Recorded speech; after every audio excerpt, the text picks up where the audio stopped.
Hello everyone, welcome to BODHI. My name's Nashton, and today we're going to be moving through a 45-minute long beginner's foundational flow class. Joining me today is Christopher Yates in surprisingly perfect health. He's had a broken thumb for the past few weeks. I've made sure that you guys really clearly knew that, but today he's healed, so he's going to be moving through everything. Through every part of this practice with us today. You don't have to get onto your mat in the same way that he just did. That is always optional, never mandatory. But today you're going to want to have for our practice 2 blocks. If you don't have blocks at home, don't worry about it. You can use old DVD sets or shoe boxes or even just really thick textbooks. All of that works. You're also going to want to have a pillow of some sort or even just a blanket, just because we do spend a little more time on our hands and on our knees here, and those parts of the body aren't typically used to bearing so much weight. So we want to give ourselves some cushioning. We're going to start lying down on our backs for today. And you'll bend your knees, soles of your feet are going to come on the ground. And then you'll walk your feet a little further away from each other than they normally are and bring your knees into touch. One hand's going to come to your belly, one hand comes to your chest. Great. The eyes are going to close. And you might notice that there's this impulse to keep the eyes open, and we close them typically at the beginning and ends of practice because we know that when the eyes are moving, the mind is too. And so by closing the eyes, we immediately give ourselves the opportunity to kind of unplug from the visual stimulation that we're taking in all the time. Our brains tend to favor the information that's coming in through our eyes more than any other kind of sensory information that we're taking in. So by just closing the eyes, by giving ourselves that disconnection, we actually enable the brain, we enable the body to move into more of a state of ease, of relaxation and softness. And so from here, I want you to focus really specifically on the way your breath is displacing your hands.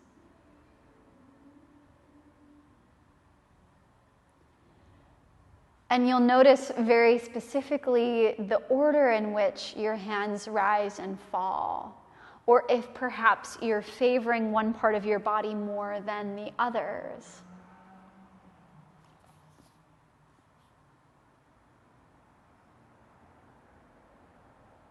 Are you breathing more into your belly? Are you breathing more into your chest? And can you find an evenness between the two?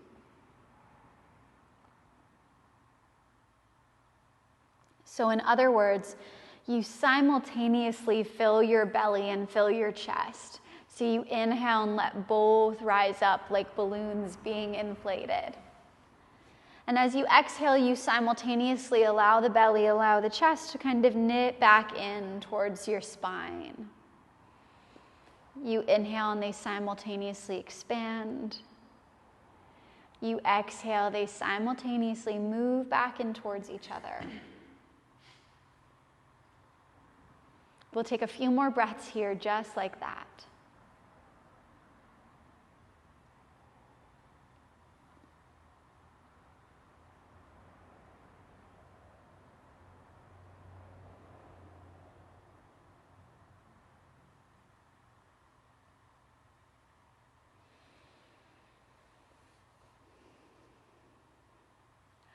And now at the bottom of your next exhale, you'll let go of that observation of your breath. And you'll bring your arms down to frame the sides of your body. You'll make sure that they're in nice and close and that the palms of your hands are facing the floor. And then you'll separate your knees, so your knees are just as wide apart as your ankles are. But you'll make sure that your feet are inner hip distance apart now. So the same distance apart that your hips are, the same distance apart that your sitting bones are.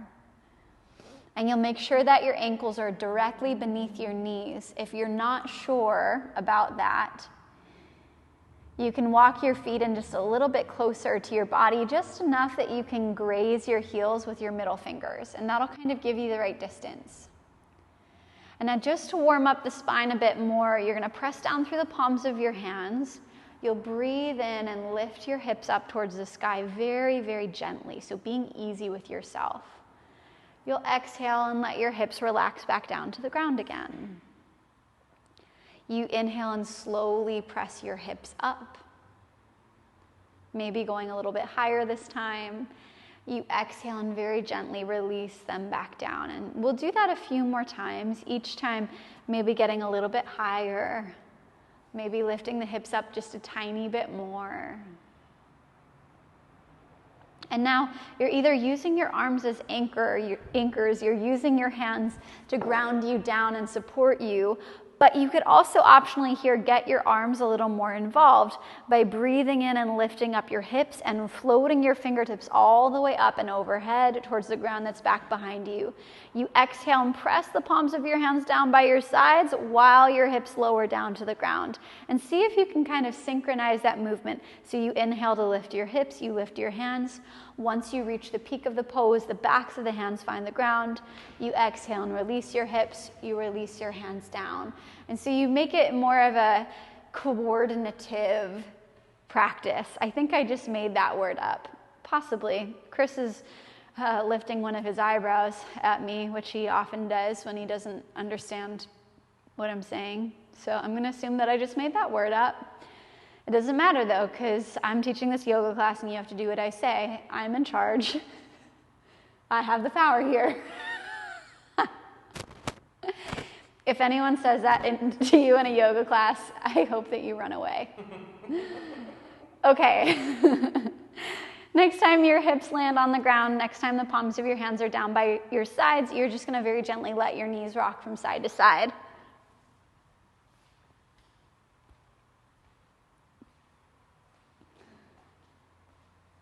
And then you'll ease yourself back to center.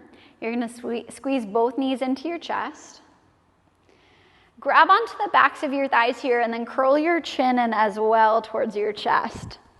And with that, start to rock yourself forward and back and forward and back, and really try to massage out the length of your spine here. Nice. Until eventually you ease yourself all the way up to sit. You're going to pause here. And from this position, you're going to cross your ankles in front of you. So one shin in front of the other.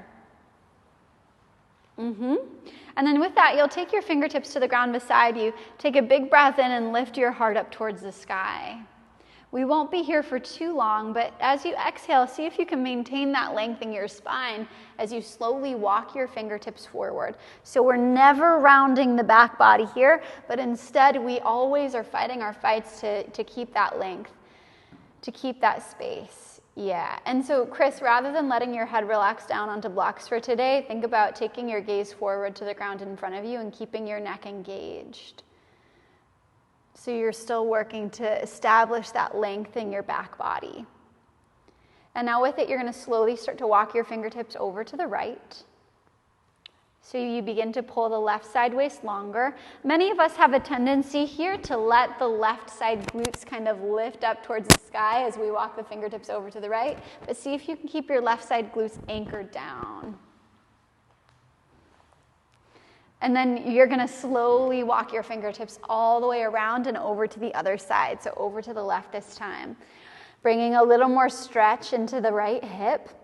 Again, make sure your right glute doesn't lift up, but instead you keep it plugged down. You keep it anchored here. Your gaze is still ever so slightly forward in front of you. And remember, we're not rounding the spine. We're not collapsing it here. There is length. You take a breath in. A breath out, and then you'll slowly start to walk your fingertips forward again, maybe going a little bit lower this time than you were able to before. You exhale and walk yourself all the way back up to sit.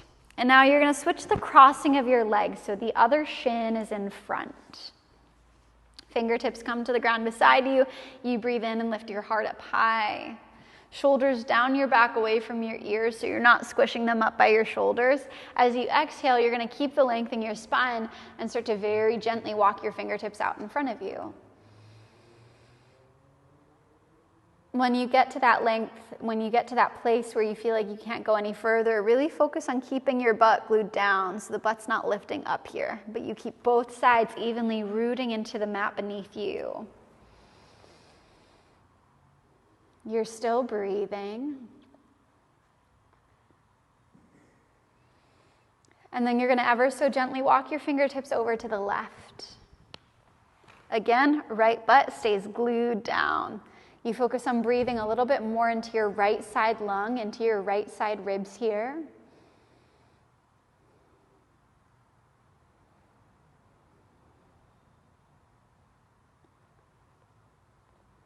And then you slowly walk yourself over to the right. The left sitting bone stays glued down. You keep it anchored. You breathe a little bit more into the left side waist this time, into the left side lung, left side rib cage. Again, we're not collapsing down here, not reaching so far forward that we can't maintain the integrity of the spine. You keep your spine long, kind of moving up and out to the right on a diagonal.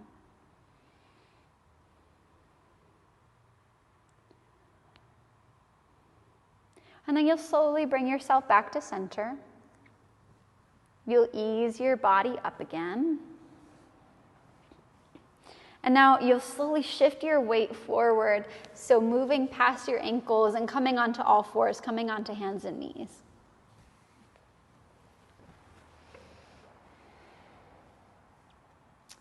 And from this position, Chris is going to walk his hands a little further out in front of his shoulders. He's going to look down at his hands and make sure that they're in a position that enables his upper body to be supported and open. So for most of us, that's going to mean drawing an imaginary line from your middle finger down to the center of each wrist, and then paralleling those two lines with the two side edges of the mat. Once you've got that proportion, once you've got that distance, toes tuck under. I don't think Chris is going to be doing this part with us today with the hands, just because he had a broken thumb, he claimed it was better, but now I'm getting the impression that he's broken again. So go ahead and lift the hips up and back. Yeah, so unless you too have a broken thumb like Chris, the palms of your hands are going to be open, pressing down onto the floor in front of you. And for this position, for downward facing dog, it's all right to have a bend in your knees. That's actually going to be really helpful for those of you that have quite a bit of rounding in your lower back. So put that bend into your knees, press your chest back towards your thighs. Think about turning your triceps in towards your ears here. So many of us have a tendency to kind of let the elbows wing out, but instead we want to think about triceps revolving in. Beautiful. And then you'll take a slow walk with your feet all the way up to meet your hands. Know that when you get there, it might be needed that you keep a bend in your knees unless your hamstrings are naturally like super flexible and super open. You'll probably need a bend in your knees. But you're just going to let your upper body relax down here. If it feels helpful, you can put your blocks underneath your hands, but know that you don't need to necessarily be touching the blocks. You don't need to be necessarily touching anything right now with the upper body or with the hands. But while you're down there, look at your feet. And make sure those 2 feet are inner hip distance apart. And if you need to measure that, you're going to take your 2 fists side by side between the highest part of each inner arch. And that kind of gives you the right proportion. It gives you the right distance. From there, play around with shifting your weight forward towards your toes and then back towards your heels. Forward towards your toes and then back towards your heels. And see if you can find that sweet spot in between the two where the weight of your body feels very evenly distributed across the soles of the feet. And with it, you're going to walk your hands up onto your shins. You're going to reach your heart forward and find a flat back. Now, many of us tend to round to the lowest part of the spine here. Chris, can you demonstrate that for me? Yeah, so it's not just that we're lifting the back body up, but it's that we're really trying to lengthen it out here. So think about pulling the crown of your head forward here. Reaching your chest forward here, your shoulders draw down your back away from your ears, and if you're finding that there's still some rounding in the middle part of your back, Chris, can you round your middle back? Then I want you to think about pressing your rib cage down towards the floor just a little bit more. Yeah, just enough that you can find length in your spine. Now, if the rounding is still in the lowest part of your back, Chris, can you demonstrate that for me? Yeah. So if the rounding is still in the lowest part of your back, I want you to think about sending your pubic bone towards the space between your thighs and revolving your sitting bones up towards the sky. Good. From here, try to keep the backs of the legs long. Let the upper body relax down. Nice. While you fold forward here, I want you to think about engaging your thighs. And with that engagement of your thighs, you try to lift your kneecaps up a little bit higher. Beautiful. Now with your next breath in, sweep your fingertips all the way around and up to the sky. Come to stand all the way up. Exhale, palms of your hands come to touch at the center of your chest. Inhale, reach your arms around and up. Let your face relax a little bit more. You exhale and take a big swan dive with your arms, with your hands forward and down. So you're keeping your spine long for as long as you possibly can. When you can't maintain the length anymore, you let your upper body completely relax. Try to lengthen out your lower body here. So backs of the legs work towards straight. You keep them activated. And now you're going to inhale and take your hands to your shins and try to find a flat back again. You exhale and bend into your knees. Plant your hands down, step just your left foot way back behind you. Nice. So your front knee, your right knee is at a 90-degree bend, which means your knee is directly on top of your ankle. From here, you're going to drop your left knee, your back knee down, and notice immediately if there is any tenderness, if there is any sensitivity underneath that left knee, you're going to slide either a rolled up a rolled up blanket or a pillow underneath it, and then you're going to untuck your toes, so you're going to point your toes back. With your next breath in, you reach your arms straight up to the sky. So coming into a low lunge.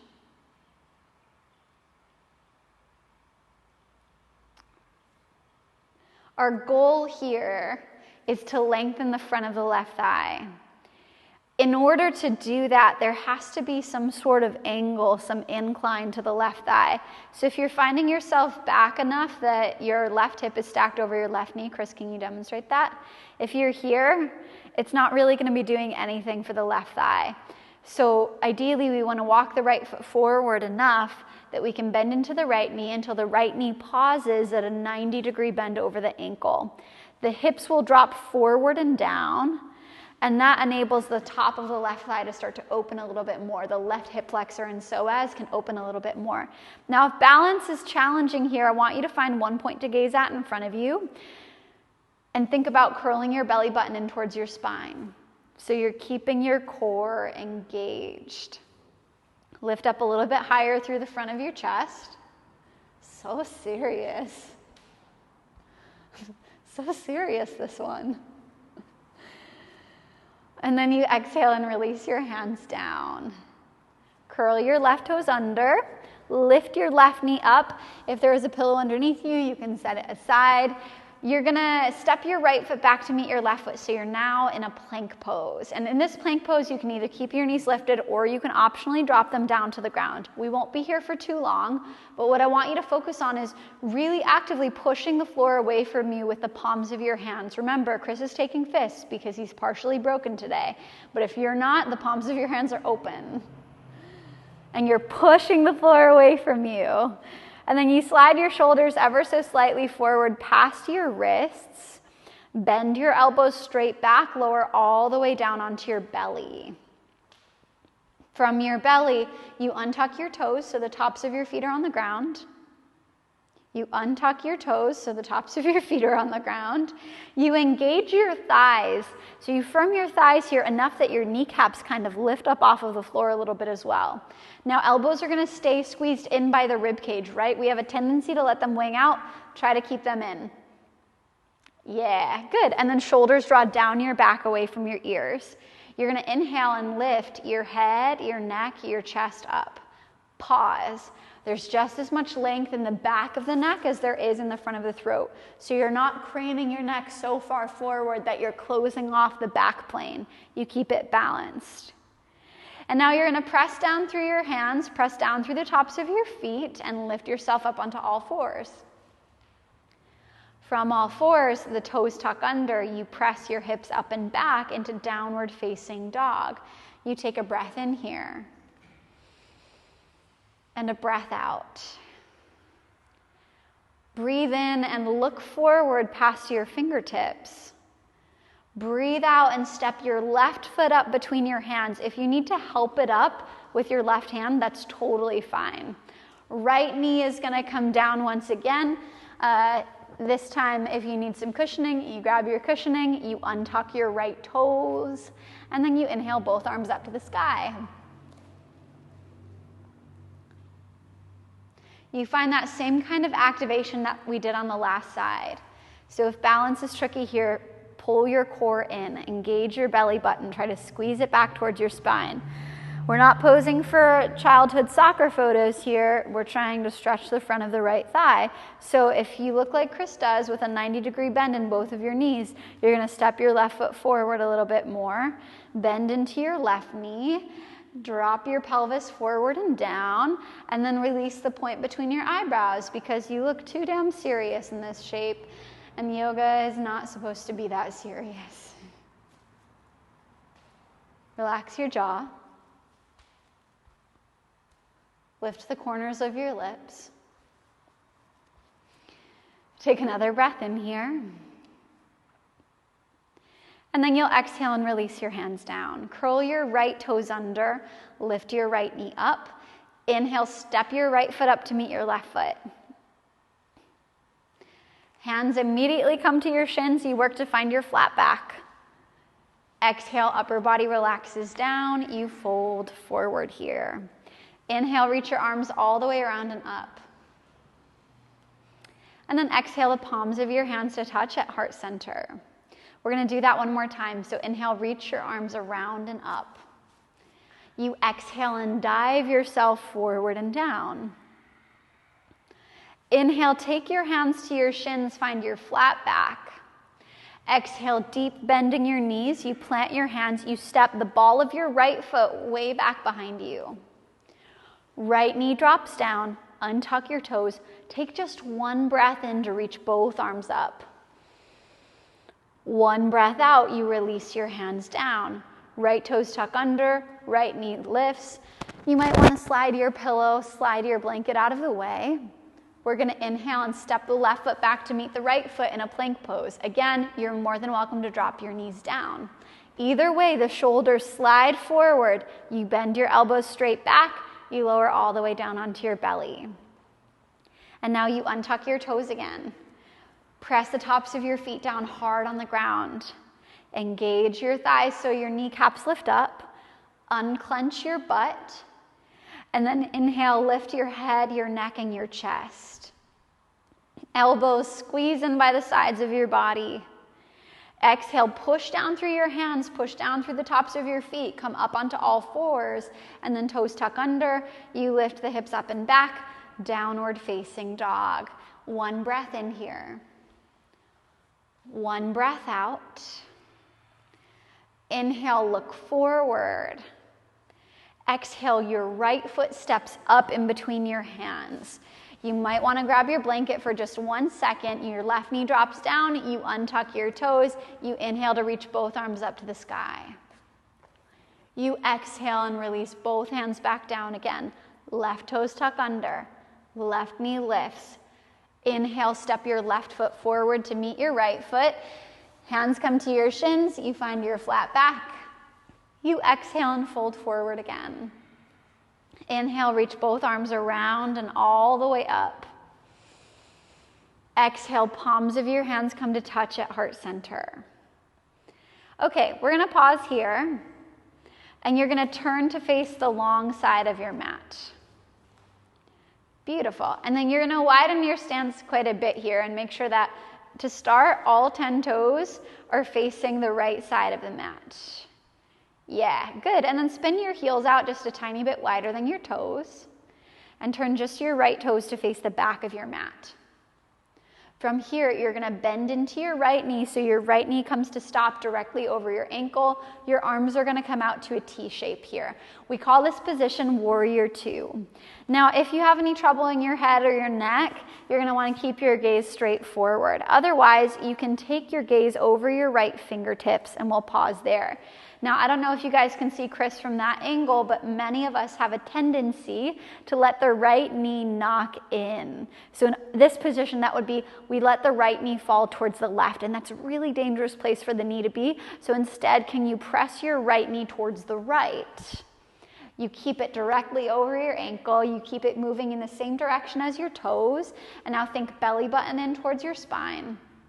Your tailbone lengthens down. You're pushing through the pinky toe side of your left foot to lift through your inner left arch. Arms stay balanced here, so the wrists are up at shoulder height. Now go ahead and straighten your right leg. Flip your right palm to face up. Inhale, reach your right fingertips up and back as you slide your left hand down the back of the left leg. So we're pulling the right side waist longer. We're making space along the right side lung, the right side rib cage to breathe into. So make sure that you're still breathing here, that you haven't stopped, and that you're not letting your chest collapse down towards the ground. Chris, can you show that? Many of us tend to let the chest collapse down.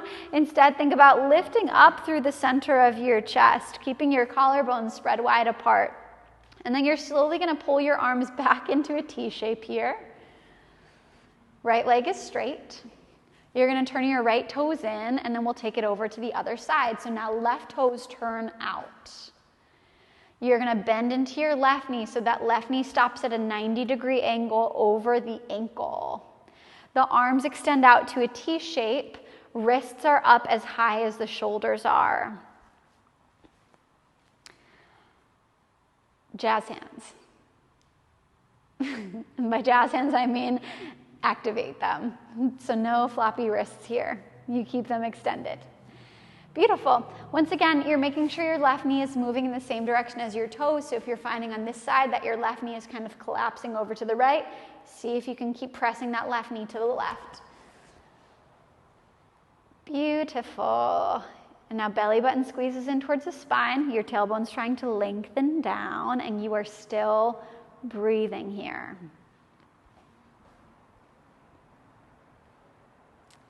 And then you're gonna push down through your left foot and straighten your left leg. Your right hand comes to the back of your right thigh. The palm of your left hand faces up beside you. You're gonna inhale and reach up and back. Let your right hand slide down the back of your right leg. Think about filling up into the left side lung, filling up into the left side rib cage. This front thigh, your left thigh is staying engaged. Your back leg is straight here. You're lifting up through the front of your chest, and you're keeping some sort of engagement in the back of your neck, so rather than letting your chin like jet up towards the sky, and that just looks painful. Just looking at you is painful right now, Chris. You're gonna keep some activation in the back of your neck. He loves me. Okay, take another breath in here. And then slowly pull yourself up to stand. You're gonna step your right foot up to meet your left foot, so back at the top of your mat again. Feet are inner hip distance apart. You breathe in and stretch your arms around and up to the sky. You breathe out and swan dive yourself forward and down.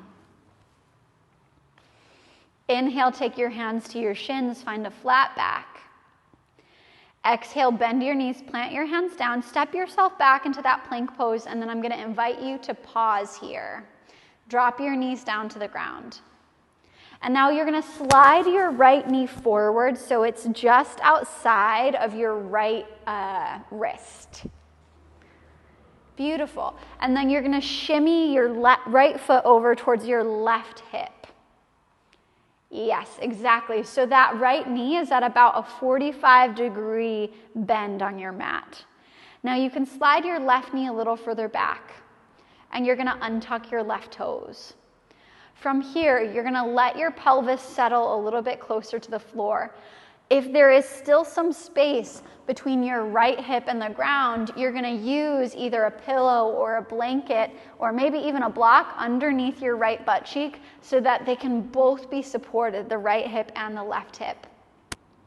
Now, if this is excruciating for your right knee, I don't want you to do it. I want you to wait for a second. I'll give you something else to do instead. But if this is feeling okay for you, you're gonna slowly start to walk your fingertips forward. And you might just pause there if that's very intense for you already. You also have the option here to lower your forearms down to the floor. That's okay too. You can also optionally, if you're really needing to up the level of intensity, let your entire upper body relax down towards the ground. So laying your upper body down. I do recommend here that you let your forehead be supported by something if you're giving your body permission to relax. So I usually use a block underneath my chest and a block underneath my head for support so that my upper back can really let go. But know that you don't have to here if it's not feeling right. For those of you that were not feeling so good in the knees here, I will be demonstrating the modification as Chris stays in this pigeon pose. So if this was not feeling good, I want you to swing your legs around in front of you and roll down onto your back. On your back, you're gonna cross your right ankle over your left thigh, so you're making a figure 4 shape with your legs.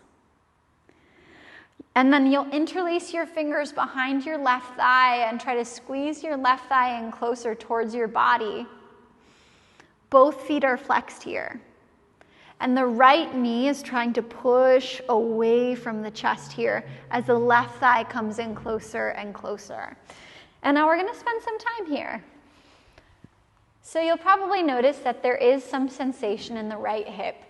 These poses, these deeper hip openers, are typically very excruciating for many of us. Not in the excruciating, painful kind of way, but just because we carry so much tightness, we carry so much tension there, that when we have the opportunity to release it, there's quite a bit of uncomfortability that comes with that.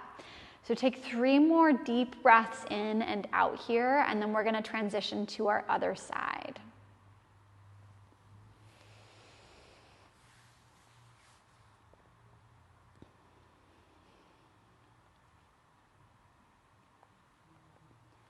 And so when you finish that 3rd round of breath, you're gonna slowly start to press down through the palms of your hands and bring your chest back up. If you were sitting on a pillow, if you were sitting on a bolster, you can kind of scoot that out of your way for a moment. And then you're gonna bring your right knee back to meet your left knee on all 4s once again. From here, you're gonna take left knee just outside of left wrist. So your entire lower leg is down on the ground. Think about sliding your left heel over towards your right hip. So that front knee is at about a 45-degree angle. And now the right knee slides further back. You untuck your right toes, so you point your foot. And now if there's space between your left butt and the floor, you use your pillow, you use your rolled up blanket, you use your bolster to cushion it. And then with that cushioning, you begin to lay yourself forward and down again, finding whatever support, finding whatever position you did on the last side. And once again, for those of you that are experiencing some pain in your left knee, I'm gonna show you what to do instead. You're gonna take your legs around in front of you once again, slowly lie down onto your back. This time around, the left ankle crosses over the right thigh. You flex into both of your feet. Rather than letting the left knee come into the chest, think about pressing your left knee away from your body. Interlace your fingers behind your right thigh and try to draw that thigh in close towards you. And I'm going to give you some more time here.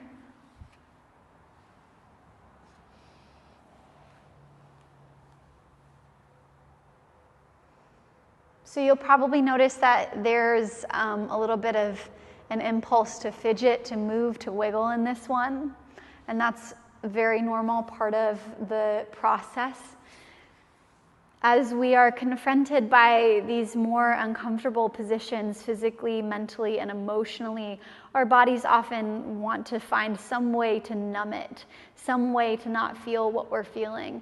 And that could manifest as a feeling of boredom or sleepiness. That could manifest as restlessness or constant fidgeting. So my encouragement for you here is to try to stay present with what's happening in the shape, to try to continue breathing through all of it. We'll stay here just a little bit longer.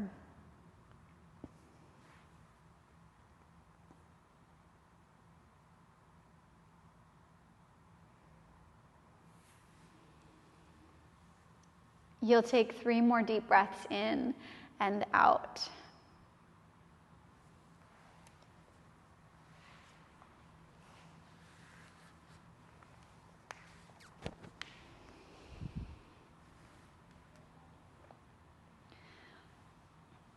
Now, if you are lying on your back, you can just uncross your legs and stay on your back.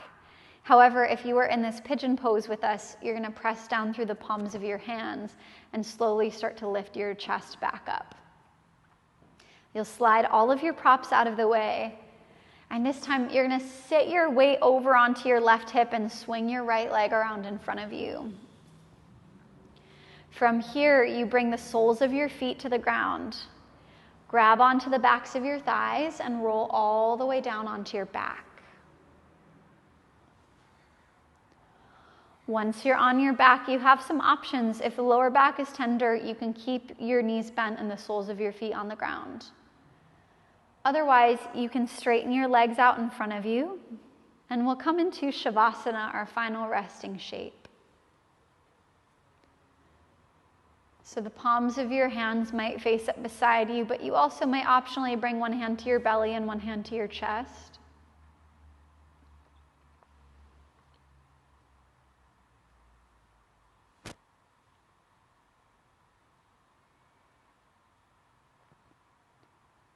You'll let your breathing slow a little bit more.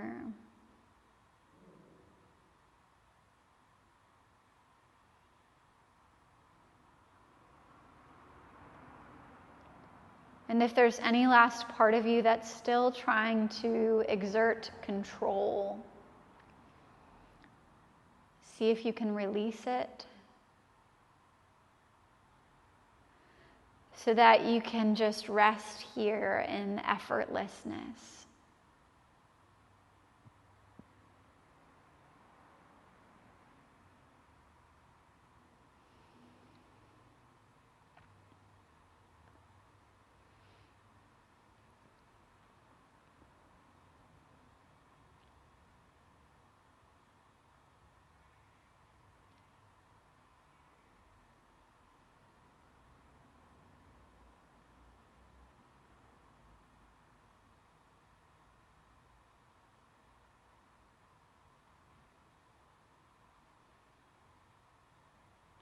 And I'll give you about 2 minutes here in quiet.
Take a deep breath in. And then exhale, let it go.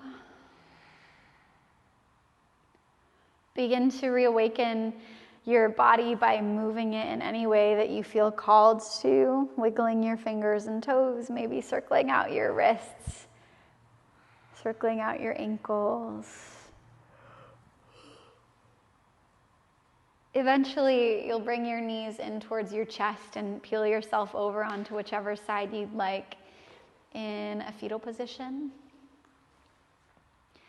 You'll press down through one hand at a time and come up to sit.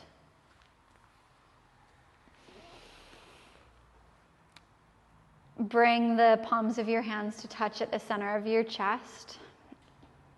Silently and internally acknowledge all of the hard work that you've done today.